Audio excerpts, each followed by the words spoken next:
Hello విజిబడీస్, ఇవాళ recipe ఏంటనుకుంటున్నారు? Dry rasgulla, వీటిని తేనె మిఠాయిలు అని కూడా అంటారు.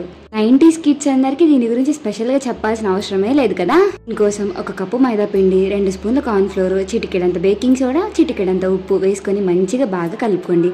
నేనైతే ఫుడ్ కలర్ వేయట్లేదు, మన ఇంట్లో చేసుకొని తినేదే కదా, దానికోసం ఎందుకు, అందుకే వేయట్లేదు. అన్నీ బాగా కలిసిన తర్వాత కొంచెం కొంచెంగా వాటర్ పోసుకుంటూ మెత్తగా కలుపుకోండి. కలిపిన తర్వాత కొంచెం చేతులకు అంటుతుంది కాబట్టి కొంచెం కొంచెంగా ఆయిల్ వేసుకొని బాగా మెత్తగా కలుపుకోవాలి. చూడండి ఎలా ఉందో.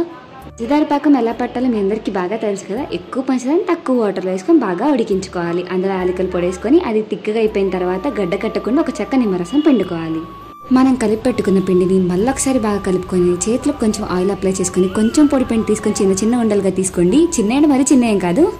పర్ల పిండితో కాసేపు చేతితో అలా నానా తిప్పలు పడి ఎలాగలా దాన్ని కంప్లీట్ చేయండి. చిన్న క్యాప్ తీసుకొని వాటితో చేశాను. అవి చిన్న చిన్న బఠానీల టైప్లో వచ్చినాయి. ఇలా చేస్తే పుణ్యకాలం కాస్త పూర్తయినట్టు అని చిన్న మూతుంటే దాంతో కట్ చేసుకున్నాను. కట్ చేసుకున్న వాటిని పొడి పిండి అంటించి పక్కన పెట్టుకోండి. ఆయిల్ బాగా హీట్ అయినాక ఒక టేస్ట్ చూడండి. అది తేలినాకే మిగతా వాటిని వేయండి. ఒక్కొక్కటిగా వేసుకొని నిదానంగా మీడియం ఫ్లేమ్లో ఉడికించుకోండి. బయట లేయర్ మొత్తం క్రిస్పీగా అవ్వాలి, లోపల మొత్తం మెత్తగా ఉండాలి. మంచిగా ఫ్రై అయిన వాటిని తీసుకొని పాకంలో వేసుకొని కాసేపు కలిపి ఒక 5 నిమిషాల ఉంచి తర్వాత తీసేయండి. నేను బెల్లం పాకంలో పంచదార పాకంలో వేసుకున్నాను. పంచదార కన్నా బెల్లం పాకంతో చేసి చాలా బాగుంది. సబ్స్క్రైబ్ చేసుకోండి.